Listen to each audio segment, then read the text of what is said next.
നിങ്ങളുടെ കുടുംബത്തിൽ ആർക്കെങ്കിലും പ്രാർത്ഥനാ ജീവിതത്തിൽ പോരായ്മയുണ്ടെങ്കിൽ നിങ്ങൾ ചെയ്യേണ്ടത് നിങ്ങളുടെ പ്രാർത്ഥനാ ജീവിതം മെച്ചപ്പെടുത്തുക. അപ്പോൾ ഓട്ടോമാറ്റിക്കായിട്ട് മക്കള് പ്രാർത്ഥിക്കുന്നില്ല, എന്താ വഴി? മാതാപിതാക്കൾ നന്നായിട്ട് പ്രാർത്ഥിക്കുക. എല്ലാ ദൈവിക കൃപകളുടെയും പ്രത്യേകത അത് പകർച്ചവ്യാധിയാണ്.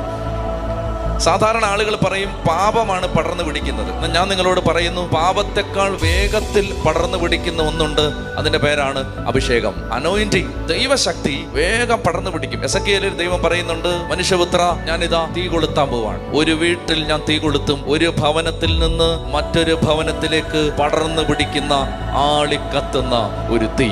ആ തീയുടെ പേരാണ് അഭിഷേകം. ഒരു ജീവിതത്തിൽ നിന്ന് മറ്റൊരു ജീവിതത്തിലേക്ക് ആളിക്കത്തുന്ന ഒരു തീയുണ്ട്. ക്രിസ്ത്യാനി ഈ തീയിൽ നിറഞ്ഞാൽ, ഈ അഭിഷേകത്തിൽ നിറഞ്ഞാൽ, പാപം പടർന്നു പിടിക്കുന്നതിനേക്കാൾ വേഗത്തിൽ അഭിഷേകം പടർന്നു പിടിക്കും. അപ്പൊ അതുകൊണ്ട് എന്താണ് പാപത്തെ തോൽപ്പിക്കാനുള്ള വഴി? അഭിഷേകത്തിന്റെ തീ പടർന്നു പിടിക്കട്ടെ.